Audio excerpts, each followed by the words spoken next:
O que é vírus? Hoje eu vou tentar explicar para você de um jeito simples e fácil o que é um vírus.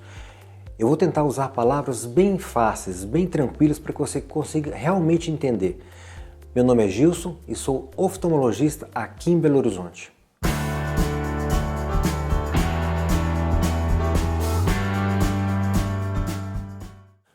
Vírus são estruturas muito simples e muito pequenas.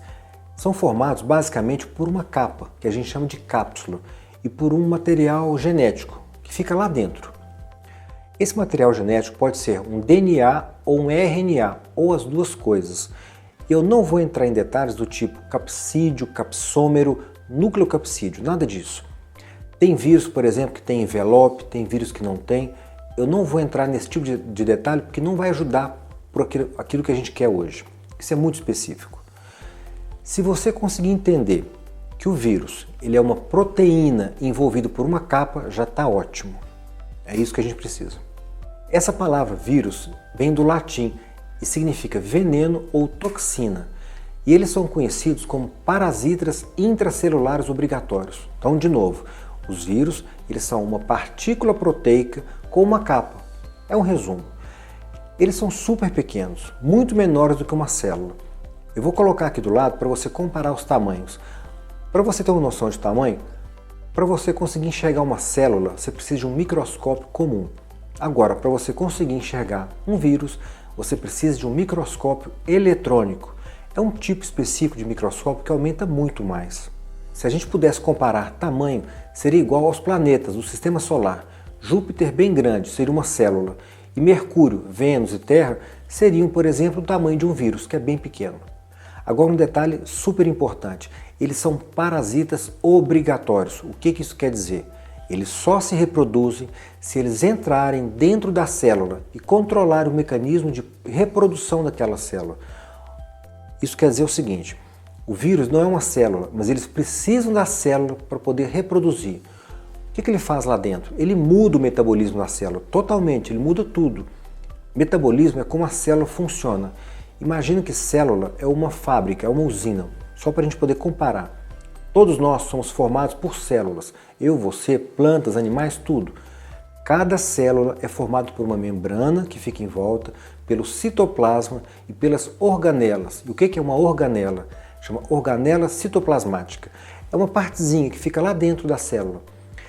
Se a gente fizer uma comparação com uma fábrica ou com uma usina, fica fácil. Por exemplo, uma fábrica de carros, ela tem vários setores. A fábrica seria a célula e lá dentro tem um refeitório, tem as esteiras onde os carros passam e os funcionários vão montando os carros. Tem máquina que faz corte, tem máquina que mexe com parafuso, tem máquina que solda, tem tudo. É toda uma estrutura para poder produzir alguma coisa.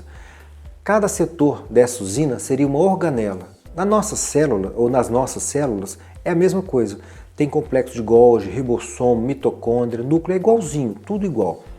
Cada setor é responsável por fazer alguma coisa, por produzir alguma coisa.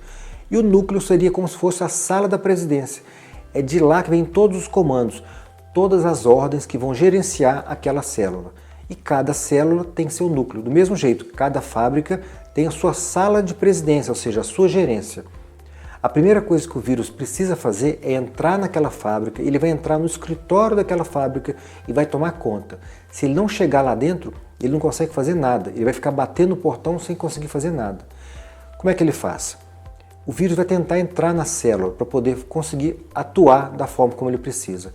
Para isso, ele vai usar mecanismos para poder conseguir entrar dentro dessa sala de presidência. E é de lá que ele vai controlar tudo.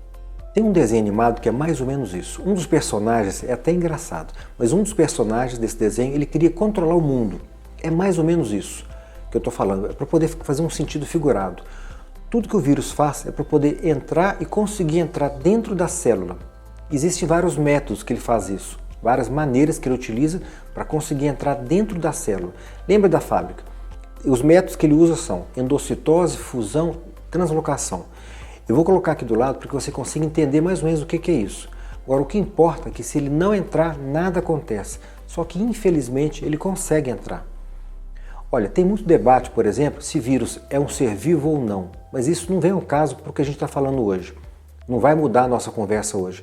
Tem pesquisadores, por exemplo, que argumentam que o fato dele não crescer em tamanho e eles não conseguirem dividir sozinhos, eles não podem ser chamados de seres vivos. Tem pesquisador que chama ele de partícula infecciosa, por ele não ter a capacidade de viver sozinho. Mas enfim, a gente sabe que tudo tem vida. Mas isso não vai mudar o nosso entendimento de hoje. O que precisa para hoje é saber uma coisa. Os vírus eles precisam da célula para poder sobreviver. Então, fora da célula, eles são inertes, eles não fazem nada. Agora, dentro da célula, aí sim, aí ele consegue se multiplicar, ele vira o dono daquela célula, como se ele fosse o presidente daquela célula. Agora eu vou citar duas características interessantes do vírus, que isso é muito, muito importante. Um único vírus, ele é capaz de se multiplicar em milhares de novos vírus. Imagina, entra um naquela célula e quando sai, sai um monte. E o número 2, existem muitos tipos de vírus.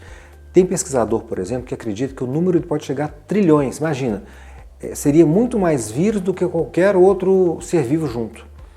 Agora eu vou poder citar para vocês alguns tipos de doenças causadas por vírus. Gripe, AIDS, dengue, que é aquela doença onde a prevenção a gente não deixa a água parada. Tem febre amarela. Inclusive, para a febre amarela, a gente toma vacina quando a gente vai, por exemplo, viajar para alguns países. Tem hepatite, com as suas várias formas, A, B, C e assim vai. Tem rubéola, sarampo. Sarampo é aquela doença que a gente vacina quando é criança. Agora o que eu vou falar serve de uma forma geral. Se você tem bons hábitos de vida, você não fuma, você pratica exercício, tem uma boa alimentação, você dorme bem, ou seja, você faz com que aquela célula ela fique com o portão fechado, você dificulta a entrada dos vírus. Compara, por exemplo, os sintomas de uma gripe, uma pessoa que toma todos os cuidados de uma outra pessoa, que não faz nenhuma caminhada, por exemplo. A pessoa vive estressada, ou seja, os sintomas eles vão ser muito mais intensos nessa segunda pessoa. O tratamento de uma pessoa saudável ele é muito mais fácil. E sobre tratamento e medicamentos, e sobre remédios no geral, no outro vídeo que eu já fiz, eu explico de uma forma bem bacana sobre esse tema, onde eu falo que todas as medicações têm pelo menos 2 efeitos. Agora, em relação aos cuidados, não adianta nada você cuidar de tudo, de um lado, ser super cuidadoso, por exemplo, com a sua saúde e deixar um vaso de planta com água no prato, entendeu? Ou seja, é um conjunto, você tem que cuidar de todos os aspectos. Agora, eu quero lembrar um outro ponto. No vídeo que eu falei sobre glaucoma, que é uma doença que eu gosto de estudar muito, eu falei sobre glaucoma secundário corticoide. E por que eu estou falando isso hoje? Porque, infelizmente, alguns pacientes, às vezes, usam medicações, por exemplo, que contêm corticoides para tratar conjuntivite, sem conversar com o especialista, sem conversar com o oftalmologista. E esses pacientes acabam desenvolvendo glaucoma. Mais para frente eu vou explicar isso num outro vídeo. E nesse outro vídeo eu vou falar sobre as diferenças entre conjuntivite viral e bacteriana. E vocês vão ver que tem muita relação com isso que eu estou falando hoje. Vai ser bem legal. Meus amigos, eu acho que é isso. Deixe nos comentários a sua opinião, alguma sugestão de algum detalhe que você acha que pode ser discutido aqui e que vai ajudar na nossa conversa. Grande abraço e até o próximo.